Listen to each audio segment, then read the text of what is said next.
Բարև ձեզ բարեկամներ, այսօր տեղի ունենում ապակաստի երկրորդ փուլը, որը նվիրված է լինելու վերջերս տեղի ունեցած, Երևանում տեղի ունեցած Insurtech Armenia 2026 միջազգային համաժողովին, որը միավորել էր ապահովագրության ոլորտի տեխնոլոգիական ոլորտի առաջատարներին, փորձագետներին եւ Հայաստանի ֆինանսական համակարգի ներկայացուցիչներին։ Այնտեղ բնականաբար շատ խոսվեց նորարարության, տեխնոլոգիական զարգացումների թվայնացման վերաբերյալ, բայց սովորական քաղաքացուն բոլորս էլ գիտենք, որ հետաքրքրում է, թե ինչպես է դա ազդելու իրենց վրա այդ փոփոխությունները, այլ հետաքրքիր գաղափարների իրագործումը, ինչպես է անդրադառնալու սովորական քաղաքացու կյանքի վրա։ Այդ իսկ տեսանկյունից մենք այսօր կզրուցենք երկու կողմից։ Մեկը բիզնեսի համար դրա ազդեցության, մյուսն էլ քաղաքացիների բարեկեցության եւ հարմարավետության բարձրացման տեսանկյունից։ Այսօր մեր քննարկմանը մասնակցում են երկու շատ հարգարժան հյուր, Կենտրոնական բանկի խորհրդի անդամ Լևոն Սահակյանը եւ Nair Insurance ապահովագրական ընկերության գործադիր տնօրեն Մանե Մարտիրոսյանը։ Ես ձեզ ողջունում եմ, ցանկանում եմ արդյունավետ քննարկում եւ ես որպես Հայաստանի ավտոապահովագրողների բյուրոյի գործադիր տնօրեն Վաղինակ Եղիազարյանս նշեմ, որ մենք երեքս էլ մասնակցել ենք այս Insurtech միջոցառմանը եւ քաջատեղյակ ենք այնտեղ տեղի ունեցած քննարկումներից, հիմա կփորձենք դրա մասին ավելի մանրամասն խոսել։ Ողջույն Վաղինակ, շնորհակալություն հրավերի համար։ Ինչ խոսք անկեղծ Insurtech-ը բավականին հետաքրքիր միջոցառում էր։ Էական հատված շեշտադրումը նաև դրված էր տեխնոլոգիական զարգացման վրա։ Այն ինչ որ քննարկվել է բանախոսների կողմից, մասնակիցների կողմից, կարծում եմ, որ մենք ոչ շատ հեռավոր ապագայում տեսնելու ենք։ Շատ կարևոր է այն, ինչ որ ցանկացած ոլորտ, առավել եւս ֆինանսականում, առավել եւս ապահովագրական ոլորտում լինի շարժընթացը համընթաց դեպի տեխնոլոգիական զարգացմանը։ Այդ դինամիկան, այդ կապը չպետք է կորի։ Ես կարծում եմ, որ այդ միջոցառումը օգնեց նաև մասնակիցներին մեկ քայլ ավելի մոտիկ լինել այն զարգացումներին, ինչ որ մենք ունենք։ Միանշանակ համաձայն եմ, ողջույն Վաղինակ, շնորհակալ եմ նախ հրավերի համար եւ թեմային անդրադառնալու համար։ Եվ որպես մասնավոր ոլորտի ներկայացուցիչ նախ ուզում եմ շնորհակալություն հայտնել ավտոապահովագրողների բյուրոյին, իդեմս քո ղեկավարման, որ առաջին անգամ Հայաստանում նախաձեռնվեց նման միջոցառում, որը մեր համար լավագույն հնարավորությունն է ընկալելու թե ինչ լուծումներ կան աշխարհում եւ հասկանալու միջոցները դրանք մեր բիզնես բերելու, որը ի վերջո, ինչպես Լևոնը նշեց, հաճախորդի համար հավելյալ արժեք ստեղծելու եւ իրենց կյանքը թեթևացնելուն է ուղղված։ Այնպես որ նախաձեռնությունը հիրավի շատ լավն է։ Եվ այո, շատ հետաքրքիր էր կոնցեպտը, որովհետև բավականին լավ խոսնակներ կային, բավականին լավ նորությունների մասին տեղեկացանք, որոնք աշխարհում թերևս կան, մենք էլ հնարավորություն կունենանք դրանք դիտարկելու, որքան է հնարավոր մեր օրենսդրության, մեր կարգավորումների շրջանակում ներմուծելու մեր բիզնեսը։ Հաշվի առնելով այս հաղորդման ներկայացվածությունը բիզնեսի, Կենտրոնական բանկի եւ Հայաստանի ավտոապահովագրողների բյուրոյի ներկայությամբ փորձենք հասկանալ յուրաքանչյուր կողմի, այսինքն ապահամակարգի հետ առնչվող յուրաքանչյուր կողմի, այսպես ասած, մոտեցումները, կարծիքները, մասնավորապես Կենտրոնական բանկը բոլորս գիտենք, որ հիմնական որպես խնդիր սահմանված օրենսդրությամբ Կենտրոնական բանկի համար հանդիսանում է ֆինանսական կայունությունը, սպառողների շահերի պաշտպանությունը։ Բիզնեսը իր հերթին մտածում է, որ հնարավորինս առավելագույն շահույթ ստանա, իհարկե շահույթ ստանալը ենթադրում է նաև երկարաժամկետ եւ կայուն գործարարություն, իսկ դրա համար նաև բիզնեսին որոշակի ազատություն է պետք, որպեսզի, այսպես ասած, նոր զարգացումներ, նոր պրոյեկտներ իրականացնի։ Բյուրոն, ավտոապահովագրողների բյուրոն իր հերթին ստեղծված է ապահամակարգի կայունության եւ զարգացման համար հոգ տանելու համար։ Հիմա եկեք յուրաքանչյուրի տեսանկյունից դիտարկենք նորարարության, թվային տեխնոլոգիաների զարգացման, մարտահրավերն հնարավորությունները։ Մասնավորապես Լևոն ջան, Կենտրոնական բանկը որպես կարգավորող մարմին ամբողջ ֆինանսական համակարգի ինչքանով է պատրաստ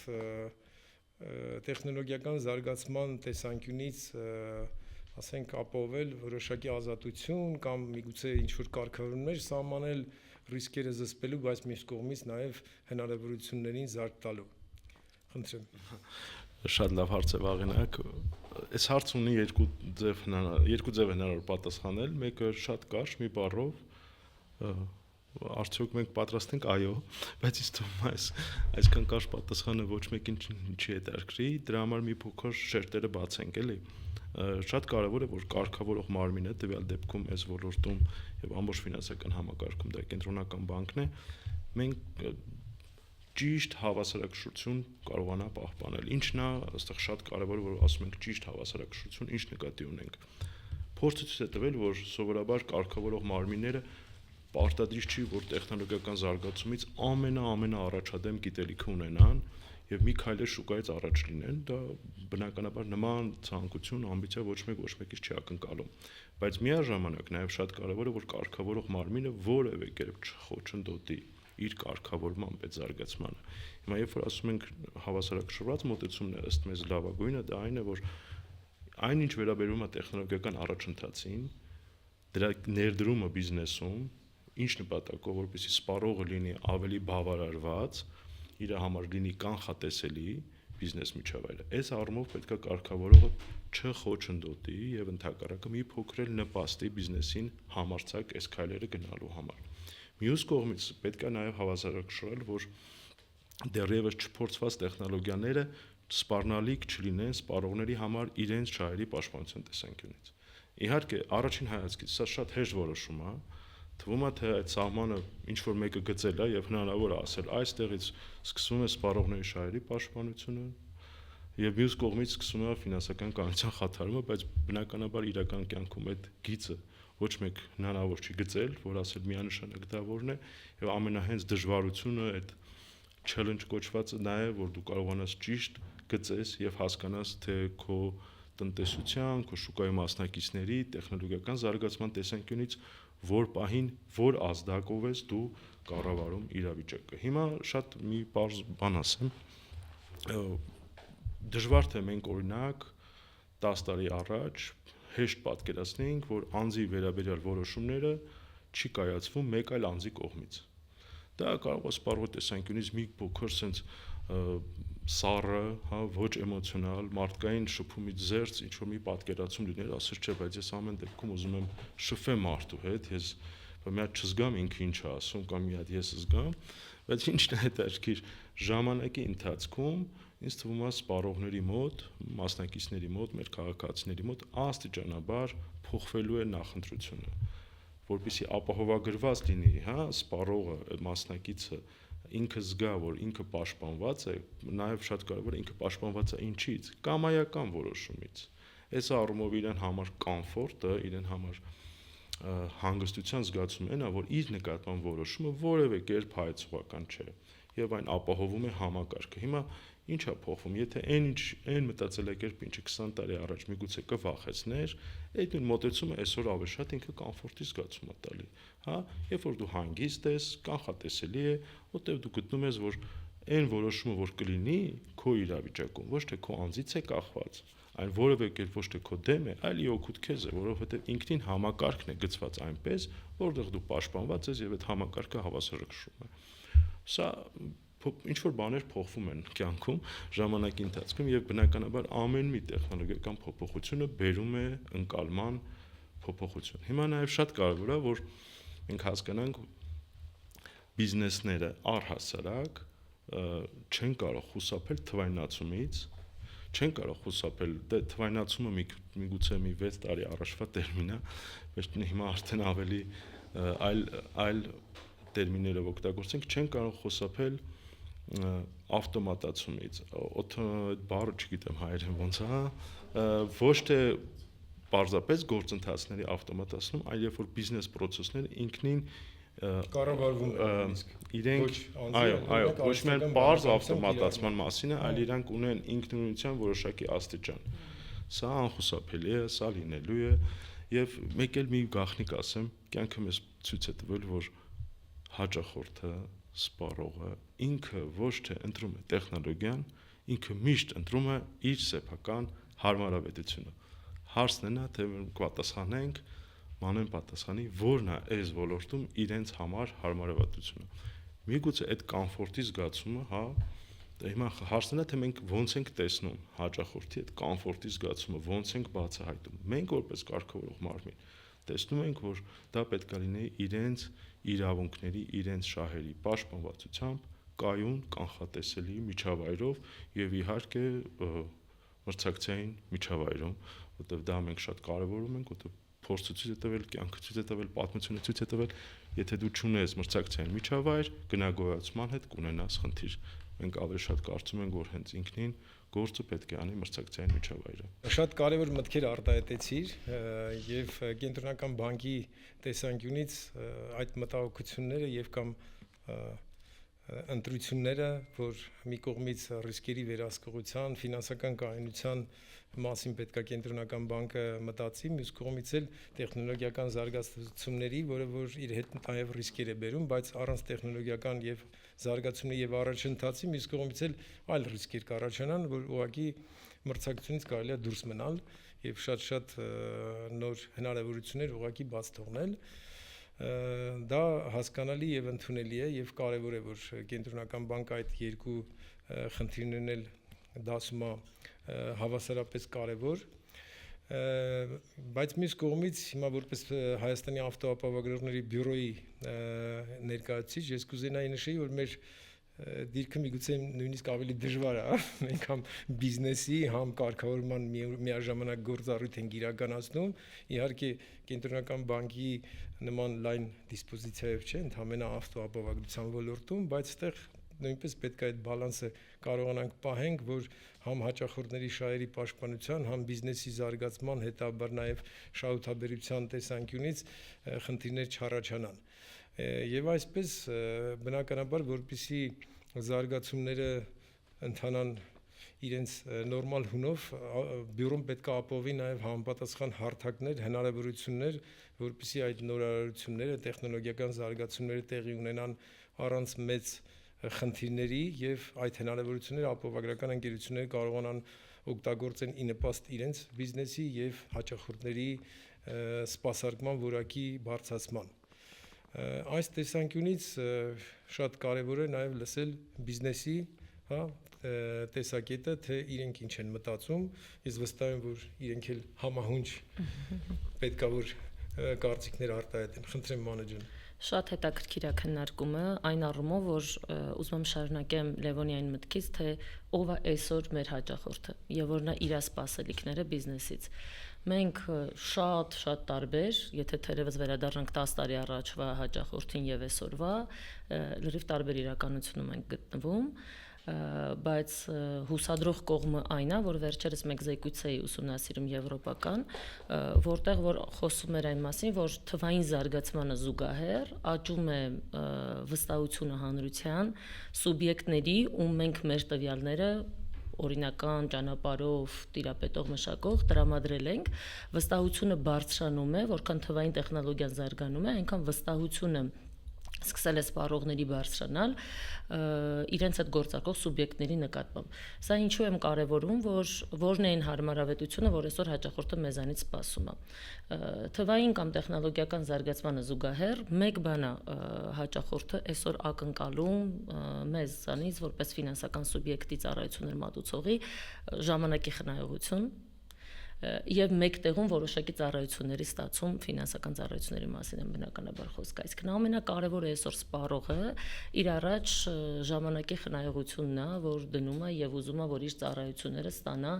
մաքսիմում հեշտ եղանակով, պարզ եղանակով, եթե կարելի է այդպես ասել, եւ կարճ ժամանակում։ Սա ամենամեծ սպասելիքն է, որ այսօր հաճախորդը մեր հանդեպ ունի։ Մեր դերն էլ որն է,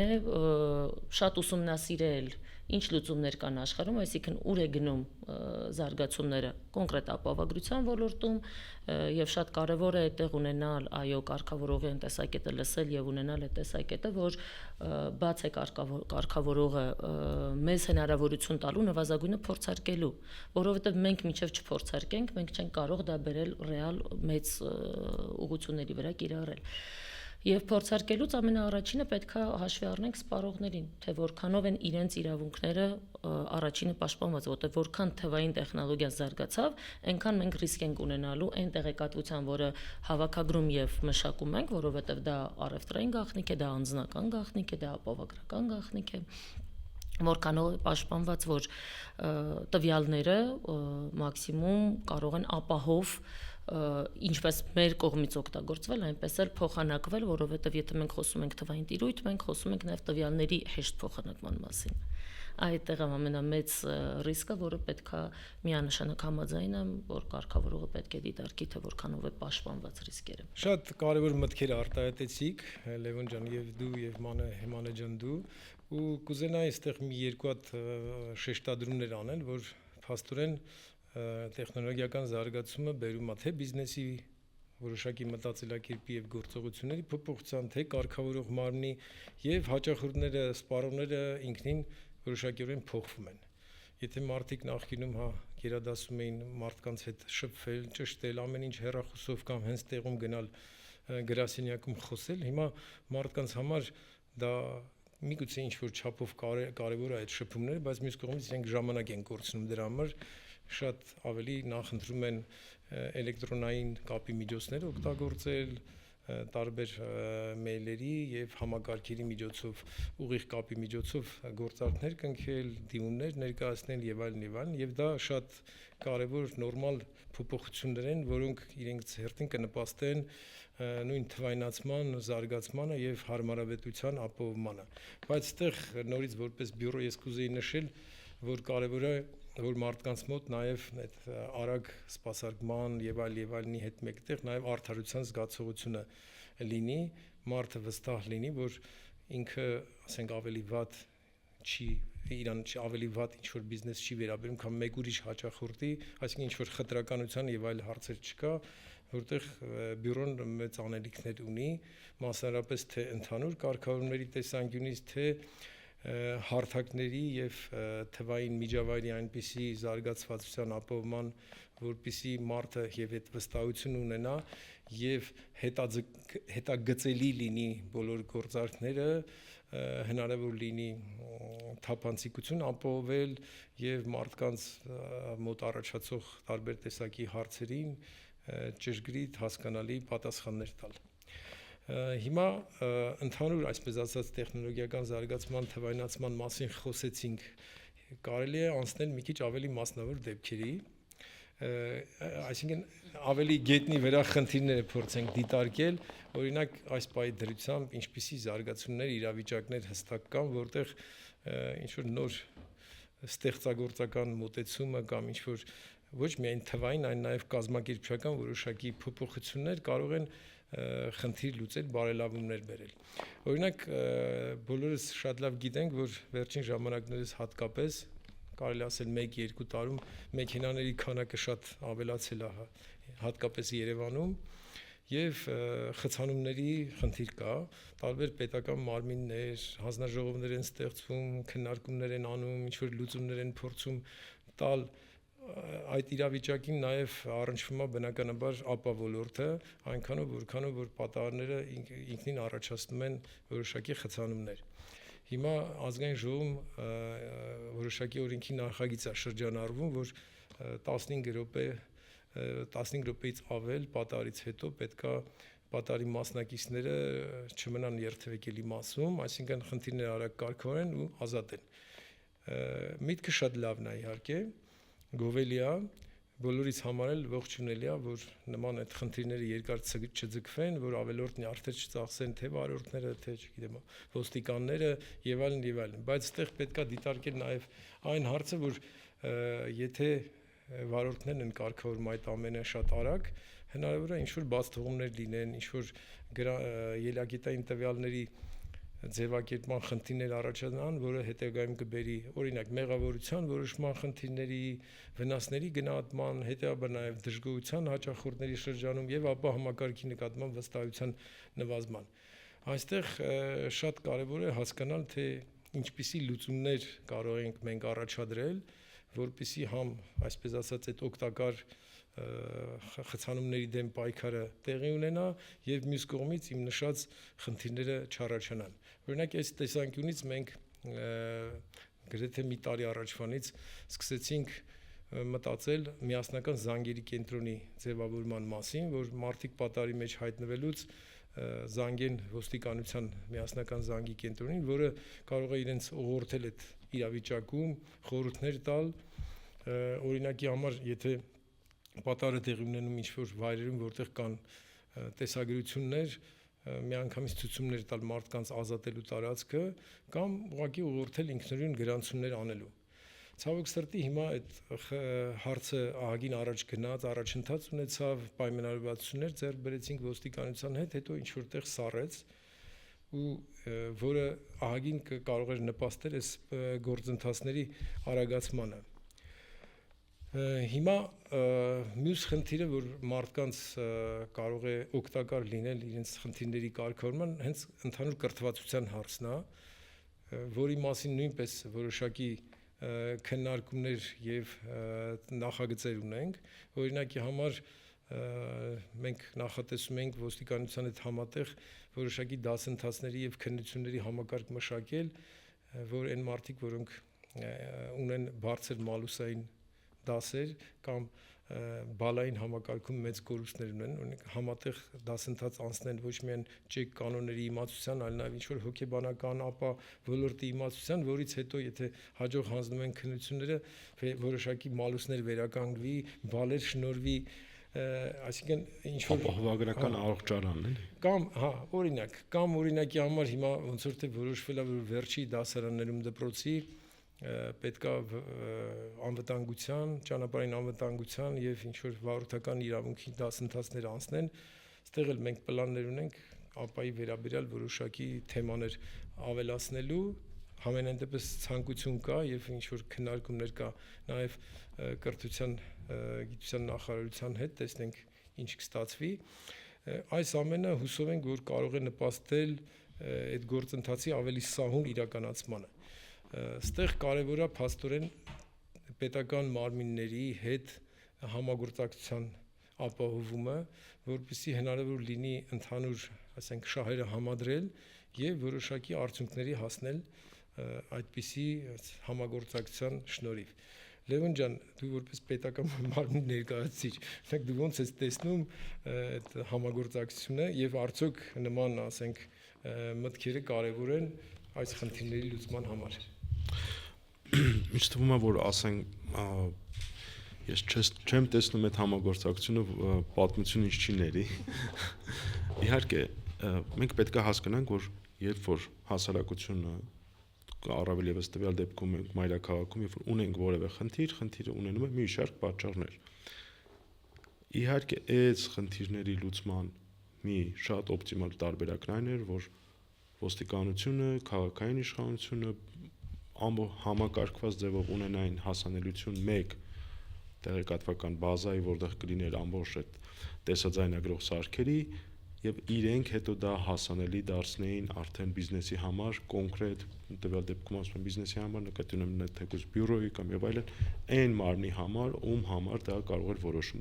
որոշման կայացման հիմք լիներ։ Սա շատ միտքը թվում է շատ պարզ է, իհարկե միտքը շատ պարզ է, ինքը շատ օգուտ կտար, առաջարկները հնչել են, մենք հույս ունենք, որ այդ քննարկումները չեն մահանա եւ քննարկումները կշարունակվեն եւ մենք ունենանք այն ցանկալի արդյունքին, որ ապահովագրական ոլորտի մեջ ընկերությունների համար այդ տեղեկատվությունը ոչ թե փակվի, այլ բացվի։ Այսինքն, եթե ինչ-որ մի իրավիճակ կա եւ եթե ես որպես քաղաքացի պատահարից հետո իմ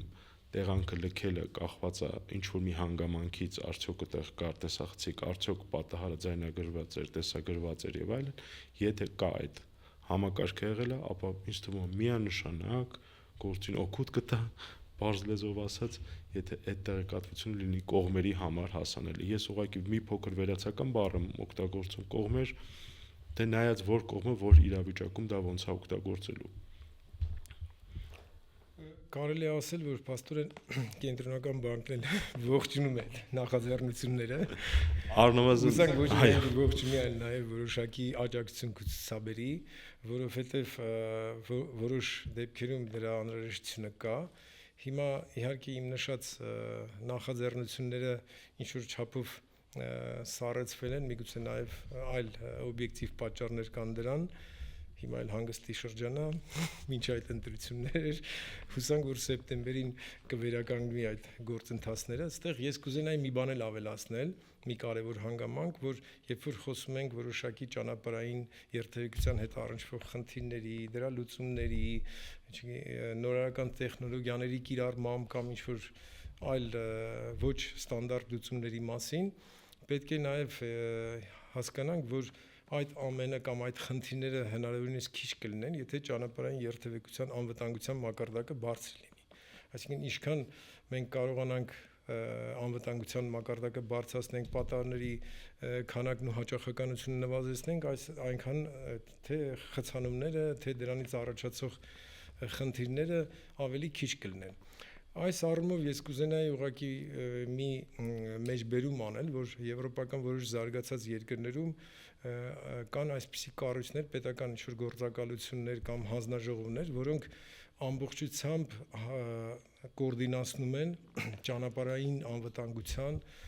հետ կապված բոլոր հարցերը, այսինքն մեկտեղ հավաքված է մի մարմնում հավաքված է ամբողջ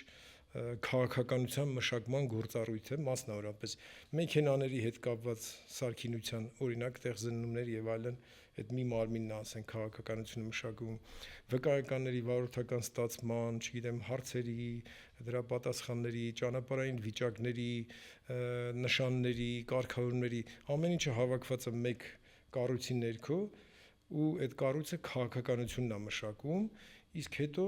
արդեն իրականացնողը տեղական ինքնակառավարման մարմինն է, ոստիկանությունն է վերահսկողության տեսանկյունից կամ մնացած, ասենք, այդ քննություններ կամ դասընթացներ կազմակերպող կառույցն է, իրենք իրականացնում են, բայց ամեն ինչը համակարգվում է մի տեղից, որպեսզի այդ անվտանգության հարցը հնարավորինս ճշգրիտ եւ արդյունավետ կարգավորվի։ Մեր մոտ, օրինակ, ՏԿ նախարարության հետ մենք քննարկում ենք ունեցել, նման գաղափարներ նաեւ ստեղ կար, բայց հուսամ, որ տարբեր շահառուները կկարողանան մեկտեղել իրենց շահերը եւ բյուրոն էլ իր հերթին հնարավորինս իր ներդրումը ու աջակցությունը կունենա, քանի որ նման հարցերի կարգավորման համար պետքա լավ տեղեկատվական բազա։ Իսկ Հայաստանի Հանրապետությունում պատահարների կարելի ասել միակ եւ արդյունավետ տեղեկատվական բազան կառավարվում է Հայաստանի ավտոապարագլողների բյուրոյի կողմից, իդեմս ասվա հարթակի, որի վերլուծությամբ, հետազոտությամբ եւ տվյալների ճիշտ օգտագործմամբ հնարավոր է բավականին հետաքրքիր լուծումներ գտնել ճանապարհային երթևեկության անվտանգության բարձրացման տեսանկյունից։ Այստեղ իհարկե նորագույն տեխնոլոգիաները շատ կարեւոր կլինեն, արհեստական բանականության կիրառումը, բայց նաեւ մարդկային փորձագիտական ռեսուրսները նույնպես շատ կարեւոր են։ Լավ, հիմա անցնենք մի քիչ առաջ եւ այսպես ասած պրովոկացիոն հարց մի քիչ էլ բարձրացնենք, որովհետեւ մենք երկար խոսեցինք այս տեխնոլոգիաների թվայնացման մասին, բայց գիտենք, որ ցանկացած զարգացած թվային համակարգում կարող է ինչ-որ խափանումներ լինեն։ Օրինակ, եթե մարդկանց ասում ենք, հա, մենք sense լավ տեխնոլոգիաներ ենք կիրառում, արհեստական բանականություն, լուծումներ, հարթակներ, թվային եւ այլն, բայց նաեւ հարց է առաջանում սովորական քաղաքացու մոտ, այդ հարցերը մեզ որպես սպառողների շահերի պաշտպանության, ասենք, մարմին փաստացի հնչեցվել են։ Եթե ինչ-որ համակարգեր լավ չաշխատեցին, խափանվեցին, կամ հեռախոսը մեր, կամ ինչ-որ կապը չեղավ, լավ հեռախոս չեղավ, որ դուք ձեր այդ ուզած հարթակներով մենք աշխատենք, ինչ ենք անելու։ Մանե ջան, դու որպես բիզնեսի ներկայացուցիչ խնդրեմ կարծիք արտահայտել։ Շատ լավ, նախ առիթն օգտագործեմ մի հատ վերադառնամ նախորդ հարցին, կարճ տեսակետ ասեմ, մաղթում եմ, որ ռեֆորմը կարողանանք իրագործենք միասին, ինչու, որովհետև այն նույն հաճախորդին մեկ միասնական զանգերի կենտրոնով սպասարկվելը այսօր դարել է անհրաժեշտություն։ Ինչի, որովհետև բավականին տվյալներ կա, որ մենք յուրաքանչյուր ապահովագրող առանձին հավաքագրելիս ժամանակի կորուստ ենք ունենում։ Այսինքն, եթե նայենք սպառողի տեսանկյունից վթարատեղ ունեցել, ես պետքա մի հատ զանգարեմ ես իմ ապահովագրական, մի հատ մյուս վարորդը իր ապահովագրական, հետո անպայման պետքա զանգահարենք ոստիկանություն, ճանապարհային ոստիկանություն տեղեկ բայք, Աստված մի արած է մի հատ էլ, եթե մարմնական է, ապա քնչական եւ այլն եւ այլն։ Այսինքն, այստեղ մենք առաջին բենեֆիտը, արժեքը, որը կարող ենք ստեղծել սպառողի համար, դա ժամանակի էլի խնայողությունն է, նվազագույնը 4 սուբյեկտի հետ տեղեկատվության փոխանակման փոխարեն շփվել մեկ օղակող աղբյուրով։ Եվ այդտեղ, եթե մենք նախկինում պետքա կորցնեինք ամեն մի ապահովագրական 10 րոպե մշակեր, որպեսզի զանգի տեղեկատվությունը հավաքագրեր, այստեղ մեկ աղբյուրով մենք ամբողջը կհավաքագրենք։ Ուստի շատ կարևոր է այդ միասնական զանգերի կենտրոնի ներդրումը։ Եվ ի շարունակություն դրան այդ մտքին, թե ինչ կարա լինի, որ մի օր թվային տեխնոլոգիաները չաշխատեն, միանշանակ ունենալով գործող շուրջօրյա 24/7 ռեժիմով աշխատող զանգերի կենտրոն, մեր միսիան հաճախորդի ապահովությունն է, եւ որքան է տեխնոլոգիան աշխատի, մենք չպետք է զգոնությունը կորցնենք որպես բիզնես, եւ պետք է կարողանանք վստահ լինենք, որ եթե տեխնոլոգիան խափանվեց, մեր մարդկային կապիտալը պետքա ունակ լինի ամբողջ process-ը սպասարկելու։ Ուստի կարծում եմ, որ պետքա բիզնեսը զգոն լինի, իր այն փորձարկել, անընդհատ ձեռքը վրան պահել տեխնոլոգիայի, որովհետև որքան էլ մարդ այսօր տեխնոլոգիային վստահի, բայց եթե մի բան չաշխատեց, միևնույնն է ինքը բիզնեսին որպես մարդկային կապիտալով է ընտրում, սերվիսով է ընտրում, որ ես գիտեմ, որ այստեղ արագ է սպասարկվում, այստեղի հաճախորդամետ է կենտրոնը եւ այլն եւ այլն, այսինքն ամեն դեպքում սպառողի ընտրության տեսանկյունից մենք այդ բիզնեսին վստահում ենք, որտեղ ինքը ունի մարդկային կապիտալ, որքան էլ որ թվայնացված է, բայց մեկ է մարդկային կապիտալը շարժիչ գործոն է։ Եվ մեկ միտք էլ կա, որքան տեխնոլոգիաները թվային զարգանում են, այնքան կապը մարդկային ներուժի հետ միևնույնն է աճում է, որտեվ ամենամեծ կարիքը այսօր որ թվային աշխարհում մեր հաճախորդը ունի, դա կարեկցանքն է, լսված լինելն է։ Մենք անգամ այս վերջերս որակի ստորաբաժանումը զանգերի ստատիստիկաներ հանել, կհավատաք մարդը զանգահարում է իր հարցին սպառում ստանալու համար, սպառումը ստանալուց հետո ինքը դեռ շարունակում է կոմունիկացիան, որովհետև թերևս այսօր սպառողի մոտ ամենաառաջին պահանջմունքը լսված լինելն է։ Այնպես որ ես կարծում եմ, որքան է թվային տեխնոլոգիան զարգանա, մենք կապը շատ սերտ պետքա պահենք հաճախորդի հետ։ Այո, շատ ճիշտ բան ասեցիր, Մանե ջան, այդ զանգերի կենտրոնի մասին, որ նորից հիշատակեցիր, շատ կարևոր էր հենց այս հարցի ներքո դրա մասին նորից խոսել, որովհետև այո, եթե ինչ-որ խնդիրներ են լինում կապի հետ, հեռախոսի հետ եւ այլն, միասնական զանգերի կենտրոն ունենալը, որը շատ հեշտ է հիշել, թե համարը, այսինքն դժվար, եթե հիմա մարդիկ զանգում են ապահովագրական ընկերությունին տարբեր համարներով, որը 6-անիշ երկար համարներ են, նույնիսկ լինում է դեպքեր, որ մարդը չի հիշում, թե որ ապահովագրական ընկերությունում է ապահովագրված, որպես ճիշտ զանգահարում, ճշտում են որտեղ է ինչ է եւ իսկ եթե լինի միասնական զանգերի կենտրոն, կարելի է ասել բոլոր կամ մեծամասամբ դեպքերի ինչ որտեղ փրկողակ կհանդիսանա եւ հուսամ, որ հաշվի առնելով այս հանգամանքը նորից այդ հարցը կվերակենդանանա եւ կհաջողվի այդ լուծումներին գալ։ Իհարկե շատ կարեւոր է կրթելը։ Մենք կուզենայի հիշեցնել, որ վերջերս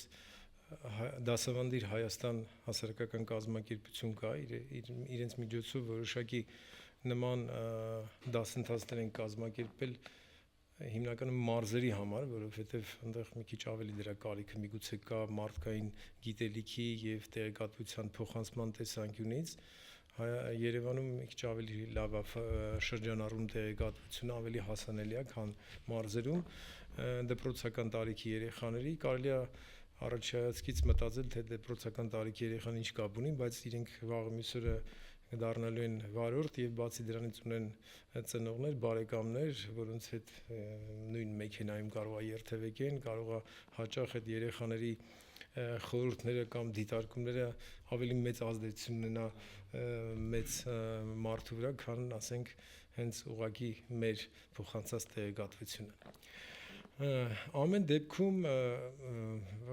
խոսելով տեխնոլոգիաների զարգացման մասին պետք է առաջին հերթին, քանի որ ԱՊԱ-ի շրջանակներում այս քննարկումը գնում, մտածենք հենց մեր թվային հարթակի մասին, ասվա հարթակի մասին, այսինքն որքանով է այս հարթակը ապահովում այդ նպատակները, այդ խնդիրները, այդ արդյունավետությունը, որ մենք պատկերացնում ենք։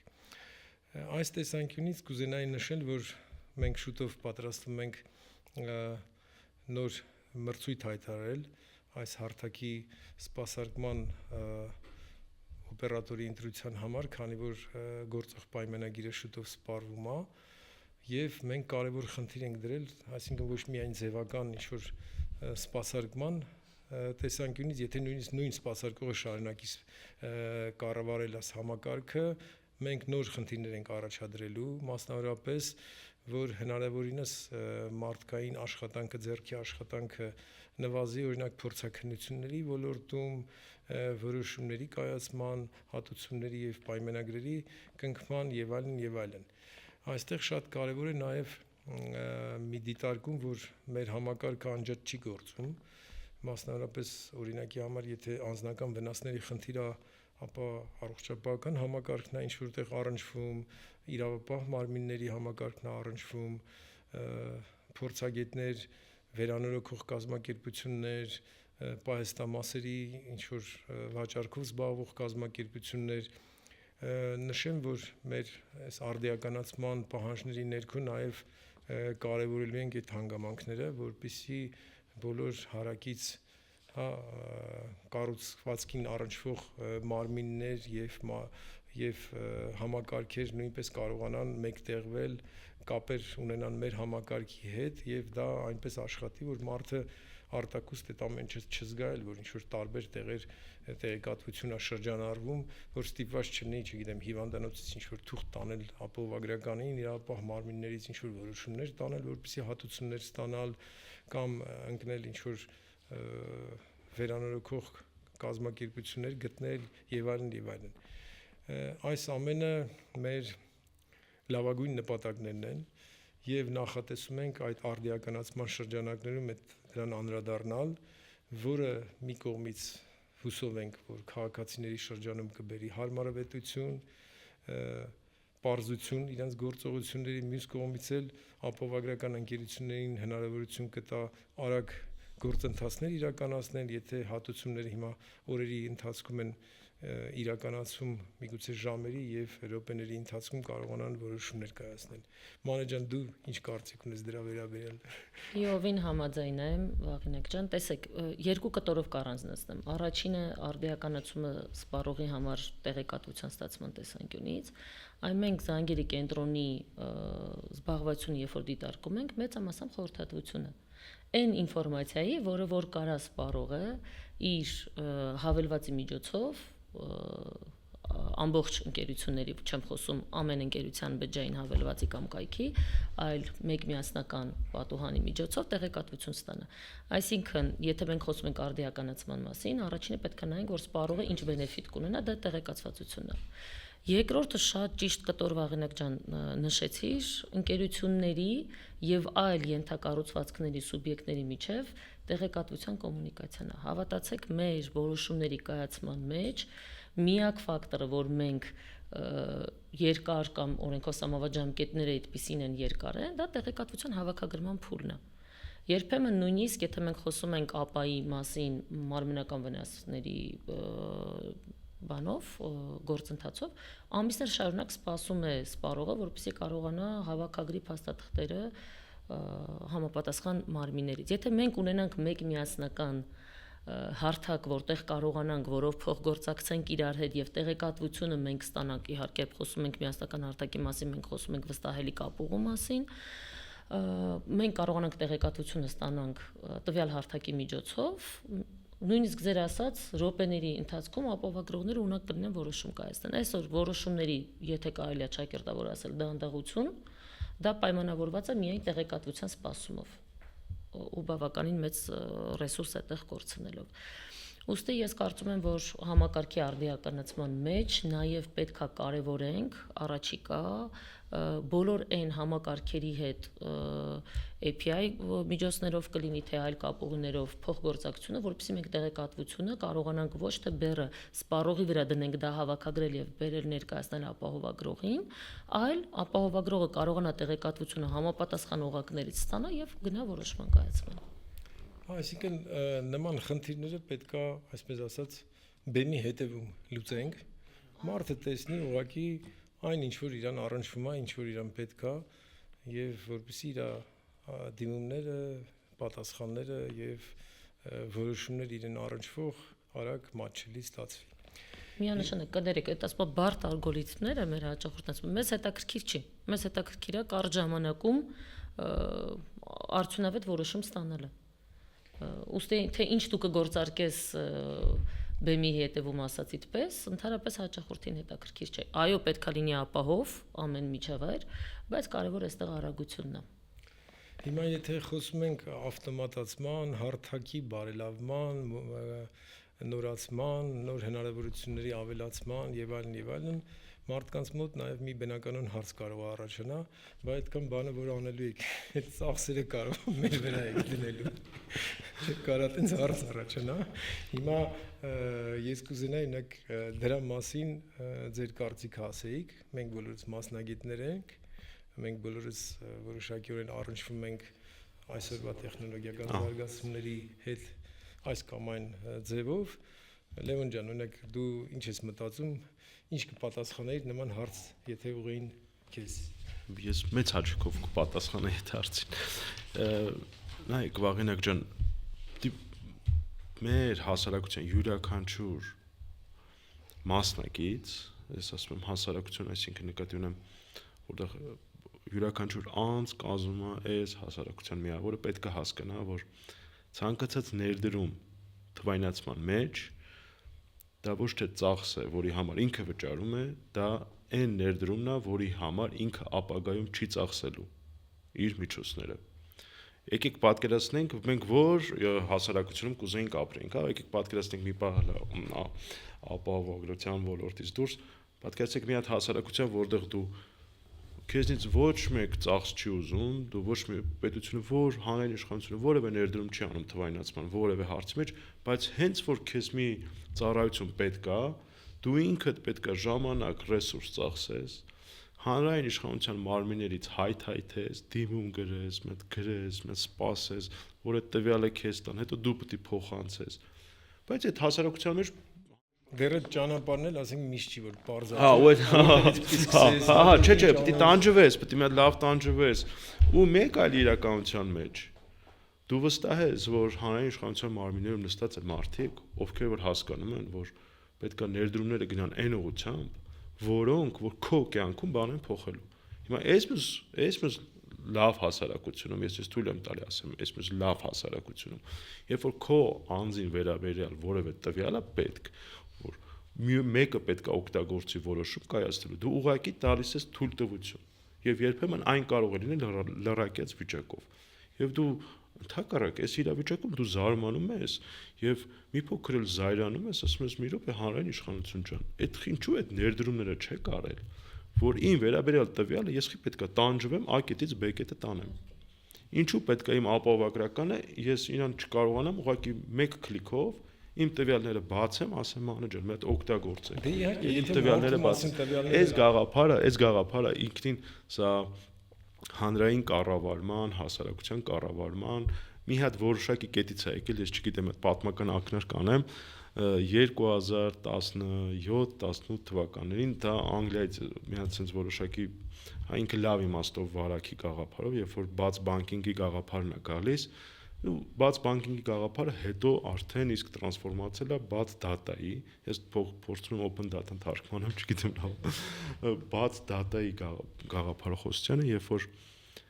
հանրային իշխանությունը, եթե տիրապետում է որևէ տվյալ իր քաղաքացու վերաբերյալ, ապա քաղաքացին չպետք է ապրի եւ տանջվի այն միջավայրում, երբ որ ինքը իր վերաբերյալ մի տվյալը մի հանրային իշխանության մարմնից վերցնում է ու փոխանցում է մյուսին։ Դա իր գործը չի։ Դա իր գործը չի, դա հանրային իշխանության գործն է եւ պետք է հանրային իշխանությունը կատարի այդ ներդրումը, Վաղենակ ջան, էլի վերադառնամ, ես այս ամբողջը պատմում եմ, որպեսզի վերադառնամ այդ պատմությանը։ Մենք ոչ թե պետք է վախենանք այդ ծախսերից, մենք պետք է պահանջենք այդ ծախսերը։ Ես որպես քաղաքացի ծախսերը ինչ որ այլ ծախսեր դա մեր համար վարչական ծախսեր այդ իմ պահանջը որպես քաղաքացի, դա ես իմ օգուտի համար եմ պահանջում։ Ես իմ օգուտի համար եմ պահանջում, որ երբ որ ես շփվեմ Մանեի կողմից ղեկավարած ընկերության հետ, ես հնարավորինս քիչ բան անեմ։ Ես պահանջում եմ, ասում եմ, դուք գնացեք ձեր ներդրումները արեք ձեր ծախսերը, որտեվ դուք ապահովելու եք իմ համար հանգիստ կյանք դրանով։ Մենք չենք վախենում, ես որպես քաղաքացի դրանից չեմ վախենում, ես որպես քաղաքացի պահանջկոտ եմ եւ պահանջում եմ եւ հանրային իշխանության մարմիններից եւ այն ընկերություններից, ովքեր համակարգային նշանակություն ունեն, օրինակի համար սիստեմիկ նշանակություն ունեն, այսինքն իմ կյանքի համար, իրենք ենթակառուցվածք են։ Ես ուզում եմ այդ հասարակությունում ապրեմ։ Միանշանակ մեր տեսանկյունից բիզնեսը ինչ կասի։ Այո, բիզնեսը ինչ կասի, բիզնեսում ծախսերում վերադրվելու։ մենք մի հատ հետաքրքիր եզրություն ենք ներսում, մենեջմենթով ասում ենք, մենք դրա անունը ինչը թվային լուծումները ծախս չենք համարում։ Անունը ծախս չենք դնում, այո, հաշվապահական տեսանկյունից բնականաբար գլխավոր հաշվապահը դա ծախս համարում է, բայց ինչ ենք համարում ենք ներդրում ընկերության ապագայի մեջ, որովհետև եթե մենք այդ ներդրումը այսօր չկատարենք, մենք դրան զուգահեռ գործառնական վարչական ծախսեր ենք մեծացնելու։ Այսինքն մենք պետքա ունակ լինենք այն բիզնեսը, որը չի թվայնացվում, պետքա ունակ լինի ունենա այդ նվազագույնը բանը, որոշումը կայացրած, որ ինքը մեծացնելու է աշխատակազմի գծով ծախսերը, կամ պետքա աշխատող ավելացնես, կամ պետքա թվայնացնես բիզնեսը։ Եվ դա միայն ծախսերի տեսանկյունից, այլ չեմ խոսում, եթե մենք այսօր մրցակցում ենք, իսկ մենք շատ ակտիվ մրցակցում ենք, որը շատ լավ է, այդ առողջ մրցակցության մեջ մենք պետք է իր հետ մրցակցենք սերվիսով։ Դու չես կարող որակյալ ծառայություն տալ հաճախորդին այսօրվա, որովհետև պետքա թվայնացնես բիզնեսը։ Քանի դեռ չես թվայնացրել, չես կարող։ Ինչու՞, որովհետև հաճախորդը այսօր բիզնեսից սպասում է արագ եւ պարզ սպասարկման։ Էսա իր այսօրվա թերևս գործող միակ սպասումը բիզնեսից հաճախորդի։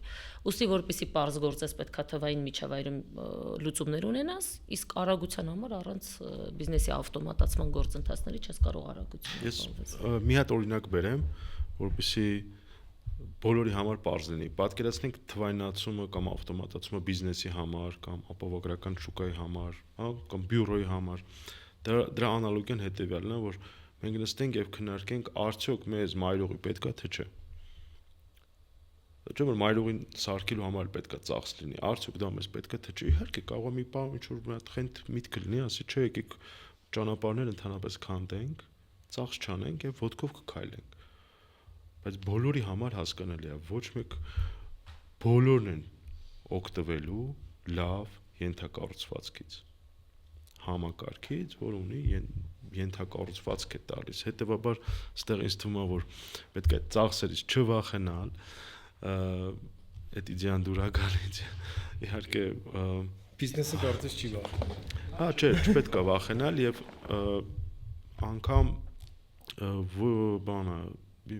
անգամ որոշ հաշվապահական, բայց չգիտեմ այդ ում հետաքրքիր, բայց հաշվապահական, ֆինանսական հաշվառման որոշակի փոփոխություններ եղել եւ թվային համակարգում ներդրումները նաև կարող է նա ոչ թե շատ խիստ հաշվապահական եզրույթներ կա ծախսում, բայց ինձ թվում է դրա մեջ չենք գտնի կապիտալ ներդրում կարճ ասած մենք պետք է հասկանանք որ աշխարհը ներդրումները սովորաբար իրենք հարկային տեսանկյունից որ արտոնյալ նվազեցումներ են նախատեսում շատ երկրներ, կարծեմ Հայաստանում էլ նման բան կա, այնպես որ մի կողմից որոշակիորեն պետությունը նաև խրախուսում է այդ ներդրումները, մյուս կողմից կուզենայի նշել, որ այդ ներդրումները բնականաբար ցանկացած բիզնես, եթե իրականացնում է ներդրում, չի կարող ակնկալել, որ, չգիտեմ, 1 տարում կամ մի քանի ամսում պետքա հետ բերի։ Բնականաբար ներդրումներ ունենում են երկարաժամկետ նպատակ, հետեւաբար երբեք չի կարելի մտածել, որ ինչ որ գումարի ներդրում եթե արեց բիզնեսը, ուրեմն այդ գումարը անպայման հեսա շուտապույտ մեզանից հետ պետք է ստանա, դա անհնար է, դա ընդհանրապես ներդրումային եւ բիզնես տրամաբանությանը հակասում է եւ բացի դրանից այդ ներդրումները նաեւ որոշակի նպատակ ունեն առաջին հերթին արդյունավետություն, որը հենց ինքնին խնայողություն է նշանակում, այսինքն մի կողմից ծախսը որ անում է, մյուս կողմից էլ այլ ծախսեր է նվազեցվում եւ օրինակի համար, եթե ինչ-որ համակարգեր ենք զարգացնում, թվային տվյալների ճշգրտությունն է մեծանում, թվային տվյալների մշակման հնարավորությունն է մեծանում, նույն հենց ԱՊԱ համակարգում դա հնարավորություն կտա ավելի ճշգրիտ սակագներ օրինակ սահմանել, հետաբար ավելի արդար գնագոյացում եւ ավելի քիչ օրինակ ռիսկային վարորդները ավելի ցածր կարող են ստանալ սակագներ, որը որ հենց կլինի այդ արդյունքը այդ ճշգրիտ հաշվարկների, տեխնոլոգիաների կիրառման։ Հիմա եթե նորից անդրադառնանք նրան, ինչից սկսել ենք, հա, այդ Insurtech 2026 միջոցառումից հետո փաստորեն մենք ընդհանուր առման տարբեր, հա, շահառուներ, տարբեր կողմերի երկրի տարբեր ոլորտների ներկայացուցիչներ միակարծիք են, հա, այս տեխնոլոգիական զարգացման տեսանկյունից կուզեի կարճ ձևակերպեք երևի ամփոփելով մի քիչ էլ ինչ քայլեր պետքա սպասել մոտ ապագայում օրինակի համար այս տեսանկյունից Եթե կարճ երկու բառով բիզնեսի համար պարզություն եւ արագություն այսօր ինձ թվում է այսօրվա թեման Insurtech ասելով ես դա եմ հասկանում նվազագույնը որպես բիզնեսի ներկայացուցիչ Թույլ կտեք ես հարցնել պատասխանը որպես քաղաքացի, ոչ թե կենտրոնական բանկի խորհրդի անդամ։ Իմ ակնկալիքը հարմարավետ կյանքն է։ Ես ուզում եմ հարմարավետ զգամ ինձ, իսկ քանի որ ապագայի ֆինանսները դա ինքը մաքսիմում գնալու է դեպի անտեսանելի, թաքնված, ներկառուցված ֆինանսների տրամաբանության, որ դու իրանց հետ առնչվելու ես, բայց ինքը չի ճչալով, որ ինքը հենց դրա մասին ես դու առնչվում։ Ուղղակի քո կյանքի ու ինքը ուղեկցող է լինելու, ինքը ինտեգրվելու է քո կյանքի իրադարձություններին, քո գործողություններին, իմ ակնկալիքը դա։ Ես ուզում եմ փորձեցի պատասխանել, այսինքն ես ուզում եմ անտեսանելի ինտեգրված սերվիսներ ստանամ, որ անգամ չմտածեմ, որ դա ստացել եմ, որտեղ ես ուղղակի ուզում եմ իմ բարձ գործողություններ անեմ, իմ մարդկային քայլերը, իմ կենցաղով ապրեմ եւ այլն։ Ես այդտեղ մի քիչ փորձեմ ավելի երկար խոսել, որովհետեւ մի բան մտաբերեցի, որ կարծես թե միգուցե ամփոփման բայց միջև ամփոփելը վաղինակ չէ, կարող են այն պրովոկացիայի կտորը ոնց որ լավ չստացվեց մեր մոտ։ Պրովոկացիայի կտորը ո՞րն էր, որ ծախսերը Չէ, դրանից առաջ ասացիք մի փոքր հիմա անցնենք պրովոկացիոն հարցերի, բայց ես ուզում ասեմ, որ պրովոկացիան այդքան պրովոկացիոն չէ։ Կամ Դե որովհետև փաստորեն քաղաքացիների տեսանկյունից էլ կարծիքներ հնչեց ու քաղաքացին համաձայն էր, որ տեխնոլոգիական զարգացումը դա չի նշանակում, որ քաղաքացիները դրա համար պետք է ինչ-որ շուտապույտ վճարեն, հա, այսինքն մի լավ բան անում ես, մյուս կողմից ասում ես դե բերեք վճարեք։ Ես մեր հարթակի նորից ասվա համակարգի զարգացման, մոդեռնիզացման եւ հնարավորությունների զարգացման տեսանկյունից մի կարևոր բան էլ կուզենայի նշել, որ կարծես թե մի պահ մոռացել էի, որ այսպիսի մի նախագիծ այսպես կա, որը որ կապում ենք նաև այդ մոդեռնիզացման հետ, բայց ոչ միայն, հնարավոր է ինքը ավտոնոմել իրականացվի, ուղղակի կապուղիներով աշխատի մեր համակարգի հետ։ Մի շատ կարևոր խնդիր ասեմ, որ հիմա երբ որ պատահարներ է տեղի ունենում, ավելի քան 99% դեպքերում հատուցումները իրականացվում է դրամական միջոցներով, այսինքն գումար է փոխանցվում ու հաճախ մարդկանց մոտ հարց առաջանում արդյոք դա բավարար է, արդյոք համարժեք է վնասներին, որը բերում է վնասների որոշակի վիճարկմանը, հետո պետք է իրենք նաև ապահովեն մեքենաների վերանորոգումը, ամեն մեկ ինչ որտեղ գտնի որոշակի հերթեր եւ այլն եւ այլն։ Հիմա մեր մոտ նման միտք էր առաջացել, որի վերաբերյալ մենք կոմունիկացրել ենք նաև ապահովագրական ընկերություններին, բայց դեռ ոնց որ ասած մշակումների փուլում է, ինչ եմ հիմա դրա մասին հիշում, որովհետև այստեղ էլի նորից թվայնացման հետ կապ ունի ուղղակիորեն։ մենք պատկերացնում ենք, որ պետքա հնարավորինս զարգացնել վերանորոգման մասը, ոչ թե կանխիկ հատուցումների վճարումը, իհարկե ոչ թե ստիպելով, այլ խրախուսելով, Անկախիկ։ Այստեղ խնդիրը ոչ թե անկախիկն է, հիմա էլ անկախիկ փոխանցում։ Դա չէ, ես էդ ուզում ասեի, ոչ թե կանխիկ հատուցումներ, այլ անկախիկ Կանխիկ միջազգային տերմինով քեշը ասում են նաև անկախիկին, գումարային, լավ sense ասեմ, գումարային փոխանցումներ, այլ ապահովել մի հնարավորություն, երբ մարդը իր վնասը ստանալուց, մեքենայի վնասը գոյանալուց հետո մեքենան նույն ձևով, հա, վերականգնված ունենա իր տրամադրության տակ։ Այսինքն վերանորոգման գործընթացը տեղի ունենա, երբ որ հատուցումը վճարումը ոչ թե մեքենայի սեփականատիրոջը, այլ վերանորոգող կազմակերպությանը։ Իսկ որպեսզի այդ գործընթացը իրականացվի արդյունավետ, քանի որ հա եթե մենք հիմա մարդուն ուղղորդում ենք այս կողմից այն կողմ, նորից հիմա պետք է գնա վերանորոգողների մոտ, սրա մոտ, նրա մոտ, պետք է նորից մտածել նորագույն լուծումների, թվային լուծումների մասին։ Մենք այստեղ պատկերացնում ենք, իմ կարծիքով դա հետաքրքիր կլինի բոլորին, ինչի համար եմ հիմա ուզում հնչեցնեմ սովորական սպառողներին, որ ունենանք մի հարթակ, որտեղ կմիավորվեն վերանորոգողները, սպառողները, պայստամաս վաճառողները, ապահովագրական ընկերությունները, եւ որ պատարա տեղ ունենում, այդ հարթակի միջոցով ապահովագրական ընկերությունը կամ անձը գտնում են վերանորոգողները մրցակցում են, պայստամաս վաճառողները իրենց հերթին առաջարկում են իրենց ծառայությունները, ունենում ենք վնասների, այսպես ասած, վերականգնման գնահատման ստանդարտներ, համակարգումներ դրված, դրա հիման վրա այս process-ում նաև ապահովագրական ընկերությունը իր համաձայնությունը եթե տալիս է, գործընթացը իրականացում է, այսպես ասած, ավտոմատ կերպով, մարդուն մնում է այդ ընտրված հարթակով ընտրված վերանորոգողի մոտ մեքենան տանել, որտեղ ինքը արդեն այդ գնահատումը կշրջանառի, ապահովագրական ընկերություն, պայստամասեր, հավաքագրվի, պարզ կլինի վնասի չափը, ապահովագրական ընկերությունը իր համաձայնությունը տալով գործընթացը արդեն կգնա առաջ։ Այստեղ իհարկե կապահովի թափանցիկություն, հարմարավետություն, թափանցիկությունը մեկ-մեկ որոշ տնտեսվարողների համար կարող է որոշակի խնդիրներ առաջացնել, հատկապես վերանորոգողների համար, բայց եթե հաշվի առնենք, որ իրենց բիզնեսի 50%-ը կարելի ասել ստանում են ապա ոլորտից, եւ եթե խաղի կանոնները այսպեսի սահմանեն, կարծում եմ խնդիր չի լինի, որ բոլորը միավորվեն ու գործընթացները շատ հետաքրքիր, թափանցիկ եւ արդյունավետ իրականացվի այս հարթակի միջոցով։ Այստեղ նաև մարդկանց համար էլ վերահսկելի եւ տեսանելի կլինի ամբողջ process-ները։ Օրինակ ինչ կասի մեր հարգելի Մանեն որպես բիզնեսի ներկայացուցիչ, կարծում եմ ինչ որ չափով մենք կիսվել ենք ձեր հետ, բայց ինձ էլ խոսք տակել։ Տեսեք, մեր համար համակարգում ընդհանուր բավականին ներուժ գնում է բողոքարկումներին, ձեր ասած, փորձաքննության բողոքարկումներին։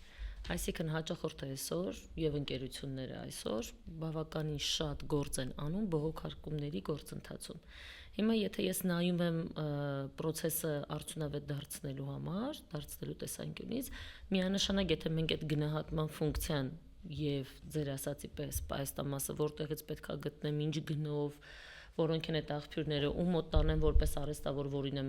վստահում, եթե մեկ հարթակում մենք սպառողին այդ ամեն ինչը ցույց տանք, մենք իր եւ բիզնեսի կյանքից ահագին մեծ կտոր կարողանալու ենք կրճատենք։ Այստեղ խնդիրականում բողոքարկումները, երբ որ նույնիսկ խորանում ես ու նայում ես, թե ինչու է այդ բողոքարկումը այդքան երկար տևել, փորձագետը իրականացնում է գնահատություն մի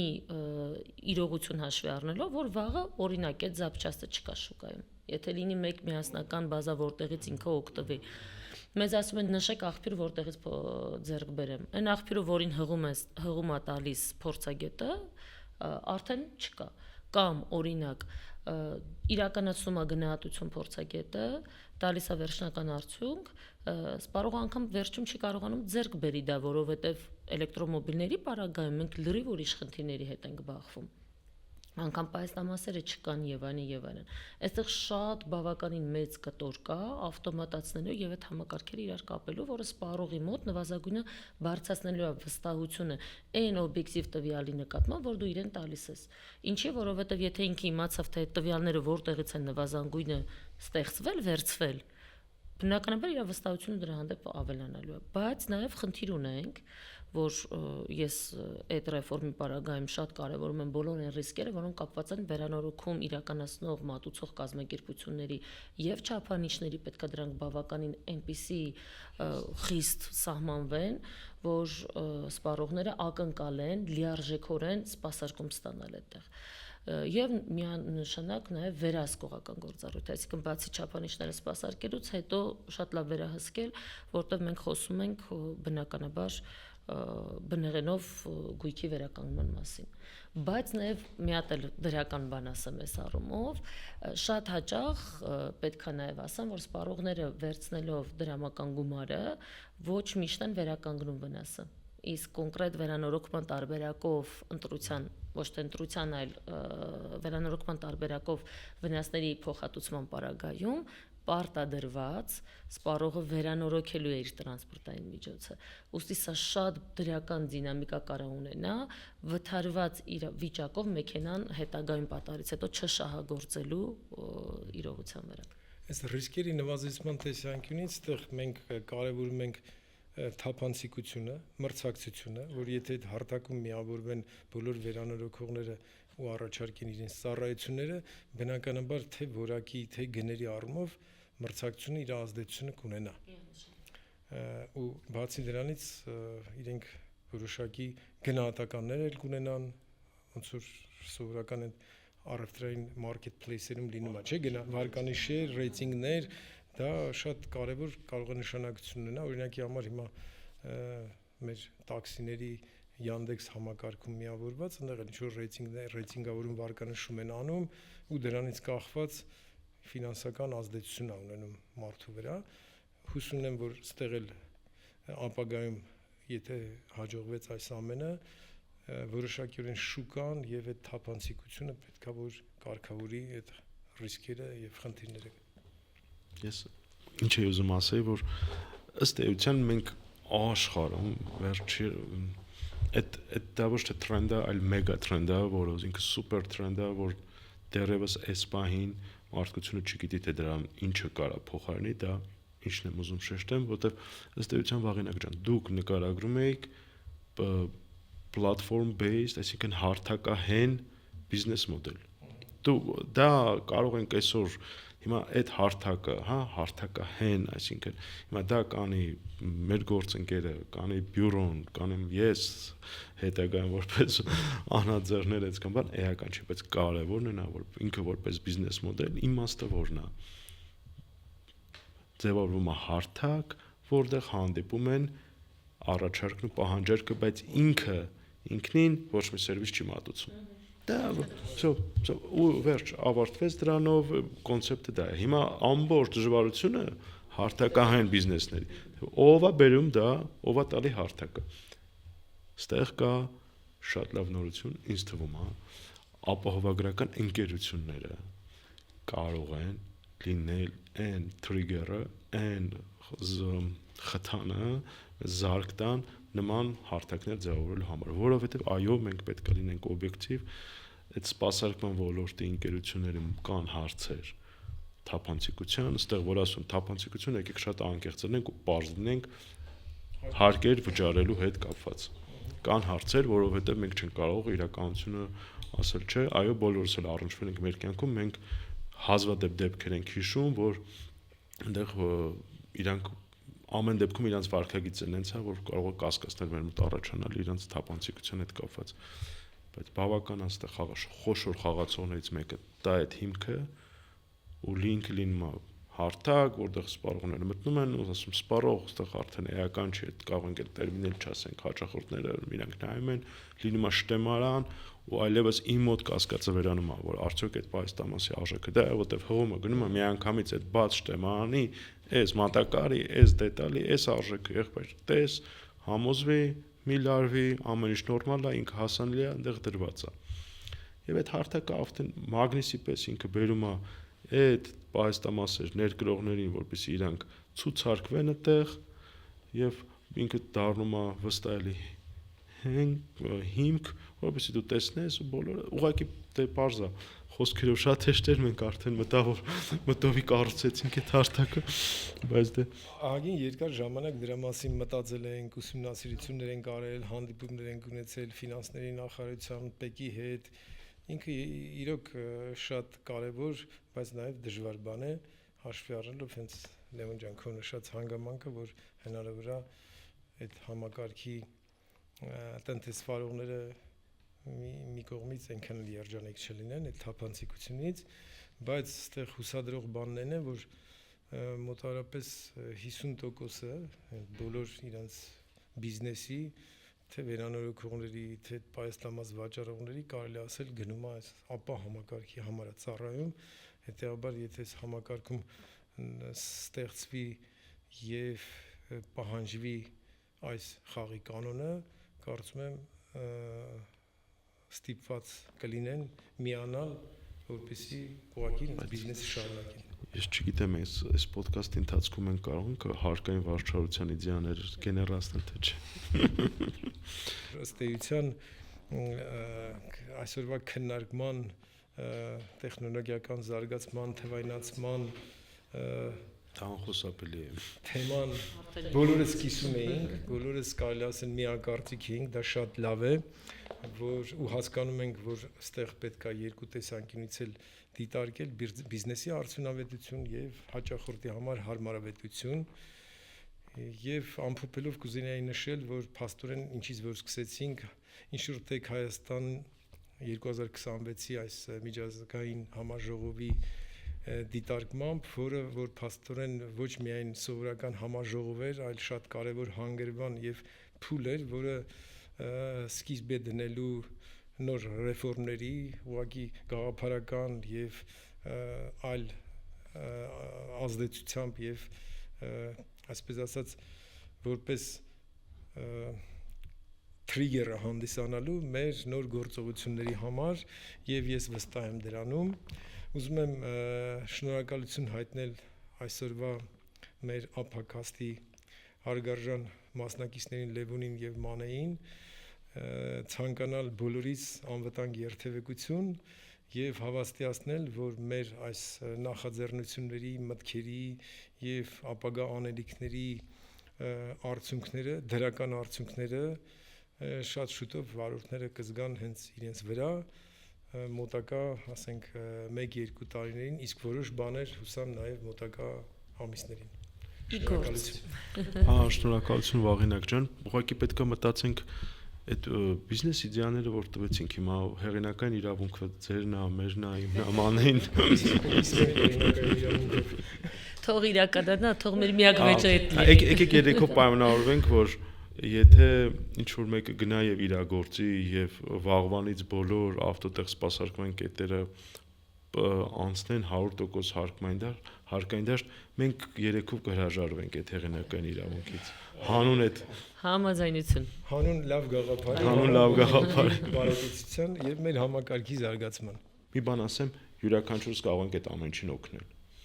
Ընդհանրապես յուրաքանչյուր մարդ, ով նայում է այս ոդկասթը, ինչ է անում այս ամեն ինչին օգնելու համար։ Ընդհանրապես 5 րոպե ոդկասթից հետո ժամանակ ենք տրամադրում եւ ինքներս մեզ փորձում ենք պատասխանել մի հատ պարզ, հեշտ հարցի։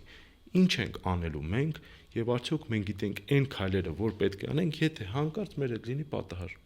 Ժողովուրդ չեք հավատա, եթե այդ 5 րոպեն մենք ծախսենք եւ այդ հարցին փորձենք պատասխանենք, մենք շատ հարցեր ենք լուծելու, մենք շատ խնդիրներ ենք կարգավորելու, որովհետեւ մենք մի քայլ մեր գիտելիքների պաշարն ենք ավելացնելու, մենք հասկանալու ենք, որ այս ոդկասթի ընթացքում, երբ որ ես ու Մանեն խոսում ենք թվայնացումից եւ Վաղինակը մեզ հարցեր է տալիս, այդ ամեն ինչը արդեն կա։ Կան լուծումներ, կան համակարգեր, կան ասվան, բայց այդ ասվան 4 տառը դուք պետք է մի հատ հասկանաք ձեր կյանքում ինքը որտեղ է։ Ընդհանրապես պետք է պատրաստվենք։ Մենք էլ երևի թե մեզ մնում է որպես բիզնեսի իրականացնողի խոստանալ մեր հաճախորդներին, որ մենք ամեն օր չենք դադարելու աշխատել, որ ձեզ մատուցենք ավելի արագ եւ պարզ ծառայություններ, թվայնացնելով մեր գործող բոլոր ընթացակարգերը։